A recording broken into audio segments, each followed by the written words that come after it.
Dear Father, you are worthy, our all in all.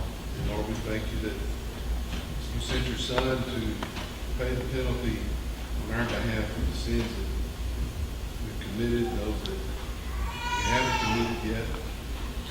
Lord, for the sins of everyone here and everyone in the world, Lord, all we have to do is just accept that gift of you and accept your Son as our payment for those sins. Lord, we would have an eternity with you and freedom in this life to live according to your will. And Lord, just nobody here in this room and no Christian yet has reached the level of achievement, Lord, that as we're growing and learning every day, Lord, as your word says, that we press on to reach the goal and the prize before us, Lord. So we just pray that you guide us and direct us in all that we do. Be with David as he brings the message this morning. Just use it in a powerful way, and Lord, just speak to our hearts individually and corporately as a church, Lord, that we would be glorifying you and honoring to you, Lord, that we would bless those around us. Forgive us what we've done. In Jesus' name we pray.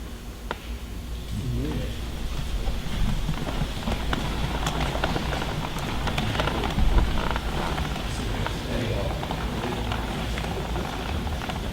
You may wait till the middle of the sermon first. Well, if all of y'all are wondering why Marshall was so dressed up today, we have to wait till tonight to hear the testimony of the Singing Men of Texas, his experience in Dallas, right? All right, so he's going to share some of that this evening. Hopefully be here at 6:30 for a time of the Word, a time of testimony, a time of praying together as a church family, which happens every Sunday night. So, okay, we're in 1 Thessalonians, and we're in chapter 3.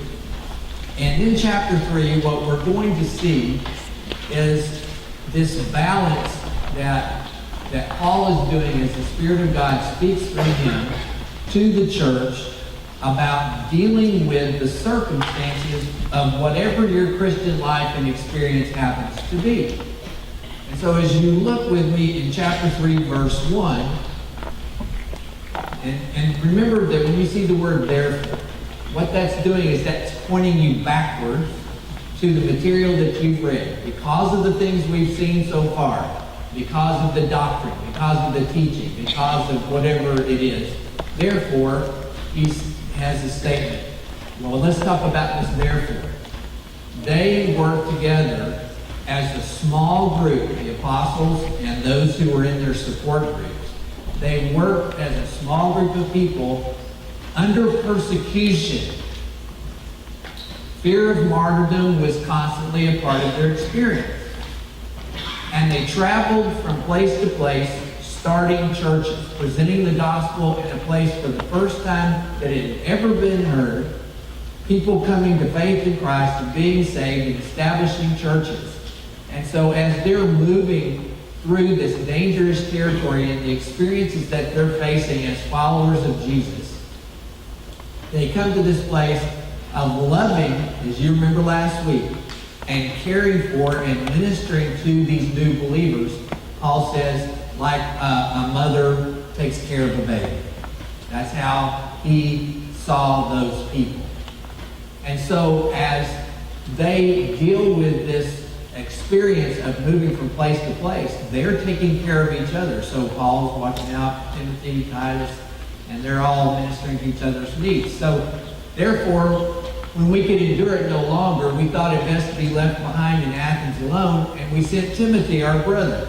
He said, I could not stand not knowing how you were doing in your faith, in your relationship with Jesus. I just couldn't stand it anymore. And so I told Timothy, look, I'll go to Athens, I'll be there, we'll start that work, you go check. You go support, you go see how they're doing. And so we sent Timothy, our brother, God's fellow worker in the gospel of Christ. Notice now this is the, 6th or 7th time that he has mentioned the gospel of Christ, the good news about Jesus, that they're out sharing throughout the world. And so as they're going through the Mediterranean basin and they're sharing this message, it would be like me coming to you and saying, hey, I got really good news. And you're saying, okay, well, I'm going to shoot you. Like, what? Okay, we've got the best news you've ever heard. Okay, well, we're going to take you outside of town and we're going to stone you to death and leave you for dead. So how do you begin to feel about sharing that good news, right? Obviously, there's something going on. And so what it is that we always must remember when we live our Christian life, there are principalities and powers of darkness in the background. The Bible talks about the devil, the fallen angels. They're in the background, manipulating people in circumstances, trying to hinder the work of God in the world. Why? Because they don't want people to be saved. You see, what can the devil do to God?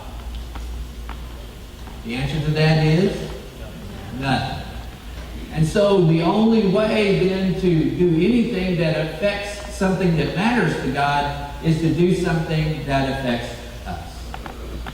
And so if we can prevent people from being saved, the enemy would say, if we're going to hinder the gospel, if we can persecute believers.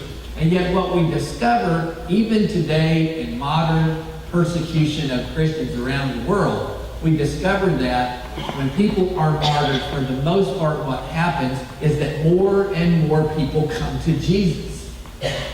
And so when we think of it as a terrible thing and a horrible thing, the reality is that somehow in the spiritual realm, the more Christians are willing to sacrificially live for God and to take a stand for the gospel, even if it's not received well, the more power is released in the situation to draw people to Jesus.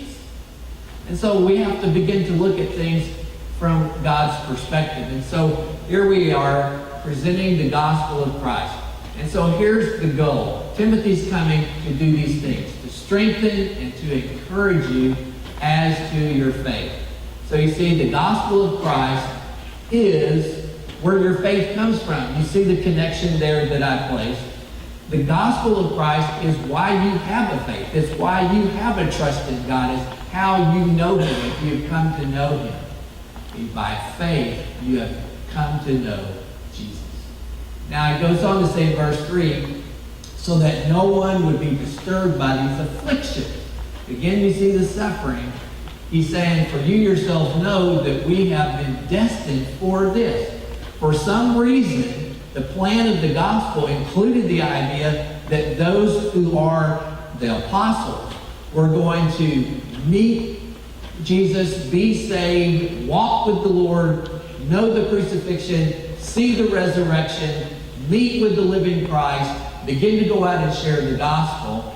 And because of the experience that they had had, the Lord warned them, you know, the servants are not greater than their master. If they hated and persecuted me, guess what, guys? And so that passes down to us as well. As we live for Jesus in this world, we should not always expect that people are going to be happy to hear what we have to say. Now notice in verse 4, for indeed, when we were with you, we kept telling you in advance we were going to what? Suffer affliction. And so somehow or another, in modern Christianity, especially in the United States, you know, they don't have this problem so much in China or in Islamic countries where Christians are expecting that, you know, I'm going to give my heart to Jesus and everything's going to be happily ever after. Well, it's true in a spiritual sense. Nothing can happen to you after you have come to faith in Christ that's going to take you away from the love of God. Nothing that can happen that can take away your opportunity to spend eternity in heaven. But in this lifetime, we anticipate we may suffer some affliction. Now, I have a question for you. Even though we're in the United States, and generally speaking, we've never been physically assaulted, no one's tried to take our life because we're followers of Jesus, does that mean that you don't suffer any kind of persecution? And I want you to understand that the principalities and powers of darkness may not be using physical entities to do harm to you. But never forget that the principalities and powers of darkness are always looking for a way to persecute you as a follower of Jesus Christ. And so, what are the spiritual challenges that you face? What are the temptations that are your own? What are the struggles that you have? Where the enemy is at work, trying to reduce your faith, take away your witness. You may not have a physical assault on you or your family, but always keep in mind we need to put on the full armor of God so that we can stand firm in the evil day, because there still is an enemy out there at work. Why is that important for me to say? Well, you're going to see in a moment as we read on that Paul was concerned about that happening in the church of Thessalonica. Look as it says in verse 5, "For this reason, when I can endure it no longer, not knowing how you were doing, also sent to find out about your faith." Notice there it is, faith in the Lord. "For fear that the tempter might have tempted you, and our labor would be in vain." So in other words, could you be deceived to the point that you would simply choose to no longer participate in the gospel? You say, "Preacher, I thought we believed that once a person was truly saved that they would be saved." And the scripture talks about the perseverance of the saints. It's absolutely true. But you also have a situation where a number of people may be coming into the church and at the beginning of the process not really understand fully what it means to be a follower of Christ. And when persecution comes, they run. And so Paul doesn't want even the work of planting seeds in the lives of people who had not yet come to know Christ. He didn't want that work to fail either. He wanted to see the completion of that. And you remember, he said back in chapter 2, verse 18, "We've been wanting to come and see you. We've been wanting to come and see you." What do you hear in chapter 3? "We've been wanting to come and see you." But he says Satan also hindered us. And we reminded you last week that we learned from the book of Job that yes, there are times when God allows his children to go through certain things that we would say, what is the possible good in it? And yet often we discover, maybe sometime later in our life, or maybe sometime we don't get it and won't understand it until eternity. But God is able to take even the difficult things of our life and use those to make us more like Jesus. To use us to prepare to minister to other people who are going to go through similar experiences and are not going to have the support that you could be if you in fact understand what they're going through. And so never think of the enemy as having more power than God. Always think of God as using the experiences of our fallen world to bring us to the reality of his Son's salvation and love. In chapter 3, verse 6, you see now that Timothy has come to us from you and has brought us good news of what? Your faith.